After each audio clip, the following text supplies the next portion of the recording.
ہمیں جوائن کیا ہے واشنگٹن امریکہ سے سینئر تجزیہ کار انور اقبال صاحب نے۔ انور اقبال صاحب بہت شکریہ آپ کے وقت کا۔ انور اقبال صاحب، ایک طرف سینیٹر لنسے گراہم کے بیان کو دیکھیں، وہاں پہ پیدا ہوتی تفریق کو دیکھیں، اٹھنے والے سوالات کو دیکھیں، اور دوسری طرف ڈونلڈ ٹرمپ کے بیان کو دیکھیں، تو کیا اس کا درمیانی راستہ یا نتیجہ اخذ کرتے ہیں آپ؟ دیکھیں، یہ بات تو ہمیشہ سے پاکستان پر واضح تھی کہ جو پاکستان رول ادا کر رہا ہے وہ کیا ہے؟ وہ ہے ثالثی کا، یعنی امریکہ اور ایران کے بیچ امن قائم کرنے کا، جنگ ختم کرنے کا، جنگ بندی کرانے کا۔ اب جب ہم نے یہ کام شروع کیا تھا اس وقت بھی ہم اچھی طرح سمجھتے تھے کہ امریکہ میں وہ حلقے جو جنگ چاہتے ہیں، جو جنگ کو جاری رکھنا چاہتے ہیں، جو جنگ بندی کے خلاف ہیں، وہ ظاہر اس سے خوش نہیں ہوں گے، اور ان کو جو بھی موقع ملا وہ پاکستان پہ اٹیک کریں گے۔ جس قسم کی بھی اگر افواہ سازی کرنی پڑی تو افواہ سازی بھی کریں گے۔ تو یہ کوئی ایسی حیرت کی بات نہیں ہے۔ ایسے ملکوں میں جہاں اس طرح کا نظام ہو، جمہوری، جہاں پارلیمنٹ الگ ہو، کانگریس الگ ہو، اور حکومت الگ ہو، اور عدلیہ الگ ہو، تو اس میں ہر ادارے میں موجود لوگ اپنی اپنی مرضی کی اپنی رائے کا اظہار کرتے ہیں۔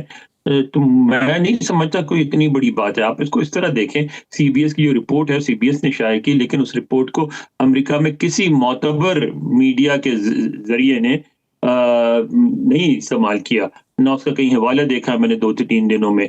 بس خبر چھپی اور اس کے بعد وہیں تک رہ گئی۔ ہاں، اس کے بعد پاکستان میں زیادہ بیان بازی ہوئی، انڈیا میں سب سے زیادہ ہوئی، انڈیا نے اس کو اٹھا لیا، طوفان مچا دیا۔ بالکل سمجھ میں آنے والی بات ہے کہ اس سارے عمل سے جو پاکستان کا پروفائل بلند ہوا ہے، جو پاکستان کی عزت ہوئی ہے، اس سے ظاہر انڈیا میں اور انڈینز کو بہت ناراضگی ہے، تو انہوں نے کرنا تھا۔ پھر اسی طرح جو وہ حلقے ہیں امریکہ میں موجود جو جنگ چاہتے ہیں وہ بھی بہت ناراض ہیں، انہوں نے بھی اس کو استعمال کیا۔ تو میں نہیں سمجھتا کہ پاکستان کے لیے کسی قسم کی بھی تشویش کی کوئی بات ہے۔ لیکن سر، سوال یہ بنتا ہے کہ نور خان ایئر بیس جہاں پر تمام طیارے اترتے رہے ہیں اس پورے مذاکراتی عمل کے دوران، وہاں پر ایک طیارہ موجود ہو یا دیگر طیارے موجود ہوں تو وہ کس کی نظروں سے اوجھل رہ سکتے ہیں؟ ایک بنیادی سوال ہے۔ تو پھر اسی تناظر کے اندر اگر یہ خبریں نکلتی ہیں اور اس کے اوپر سینیٹر گفتگو کرتے ہیں، کانگریس کے اندر بات چیت آتی ہے، تو کیا اسے کسی منصوبہ بندی کا نتیجہ کہا جا سکتا ہے؟ نہیں، بالکل نہیں، بالکل نہیں۔ سب سے پہلے تو یہ دیکھیں کہ یعنی نور خان ایئر بیس کو بھی چھوڑ دیں، آپ اس کو اس طرح دیکھیں کہ پاکستان ایک ایسا ملک ہے جس کے اس وقت امریکہ سے بھی تعلقات ہیں، چین سے بھی تعلقات ہیں، ایران سے بھی ہیں، سعودی عرب سے بھی ہیں۔ یہ 4 فریق ہیں براہ راست بڑے اس معاملے میں، ٹھیک ہے؟ اور وہ اس کی وجہ سے اس کی حیثیت بنی ہے ثالث کی۔ تو پاکستان ایسی حماقت کیوں کرے گا کہ وہ جا کے امریکہ کو ناراض کر لے تاکہ اس کا جو ثالثی کا کردار وہ زیرو ہو جائے؟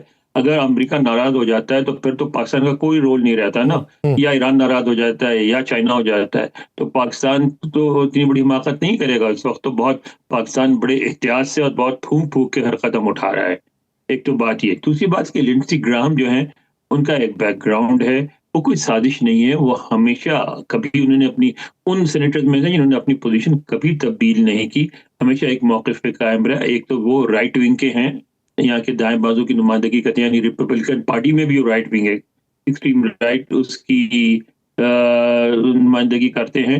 بہت مذہبی جو ایک فرقہ ہے جو اس طرح سوچتا ہے کہ اسرائیل کی حمایت کرنا ہمارا مذہبی فریضہ بھی ہے، اس فرقے کے لوگ ان کی حمایت کرتے ہیں، جو یہ سمجھتے ہیں کہ حضرت عیسیٰ اسی وقت واپس آئیں گے جب اسرائیل جو ہے مکمل طور پہ بنے گا، مکمل ہوگا، تو وہ ان کی حمایت کرتے ہیں۔ تو لنڈسی گراہم نے ہمیشہ اسرائیل کی بہت شدت سے حمایت کی ہے۔ وہ اسرائیل جب جاتے ہیں، وی وی آئی پی کی ان کو ٹریٹمنٹ ملتی ہے، تو ان سے یہ، بلکہ اگر ہم یہ توقع کریں کہ وہ اس کی مخالفت نہ کریں یا اس معاملے میں پاکستان کی حمایت میں بیان دیں، تو یہ ہماری بیوقوفی۔ ہاں، جب افغانستان میں جنگ ہو رہی تھی، کیونکہ وہ ہمیشہ رائٹ ونگ کے ساتھ رہے ہیں، فوج کے ساتھ رہے ہیں، اس وقت وہ پاکستان کے بہت بڑے حامی سمجھے جاتے تھے اور ہمیں ہمیشہ ہماری حمایت میں بیان دیتے تھے۔ اب جنگ نہیں ہو رہی ہے تو ان کی وفاداریاں ادھر ہیں، ادھر وہ امریکہ کی رائٹ ونگ کا مفاد ہے۔